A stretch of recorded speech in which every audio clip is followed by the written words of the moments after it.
Welcome back to another 2020 highlight with our special guest tonight, Stephen Douglas. Welcome to the show, Stephen. It's a pleasure to be here tonight. Nothing like looking back on the mistakes of America and rehashing them. Well, that's what I live for, so let's get started. Can you tell me about the effects of your popular sovereignty on Kansas? Well, in the early 1850s, I advocated a policy of popular sovereignty, and this unfortunately led to mass violence in Kansas as both pro- and anti-slavery supporters fought to make Kansas the type of slave state they supported. It brought some crazy radicals like John Brown to Kansas who massacred pro-slavery settlers. Well, it sounds like you really made a miscalculation there. But let's turn to the deadlock in politics at the time. What was the deal with that? We had several new parties around the time sparked by the slavery issue.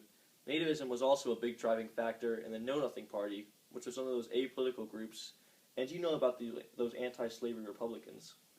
Tell me a bit about the political climate in which this deadlock occurred. As you know, the era was filled with weak and ineffective presidents, like James Buchanan, who were easily pushed around by other members of their party. All very interesting, I'm sure. But what about the violence on the Senate floor? Oh, you just want to hear about Preston Brooks beating Charles Sumner. Just a classic case of some Southerners defending their honor. Well, this build-up to the Civil War can't all be blamed on you.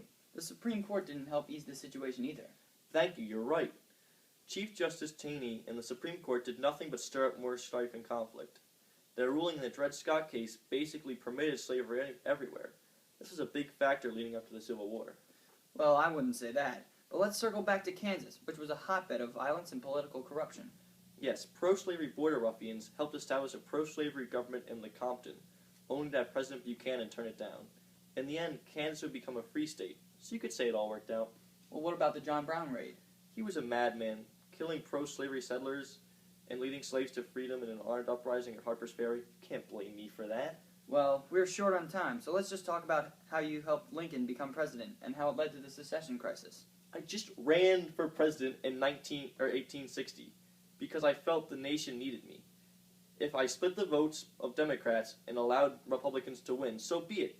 And if the South seceded because of Lincoln's victory, how am I to blame? Buchanan was a president. He didn't do anything. He was just a lame duck. Well, there you have it. Stephen Douglas, a man more than any responsible for the Civil War.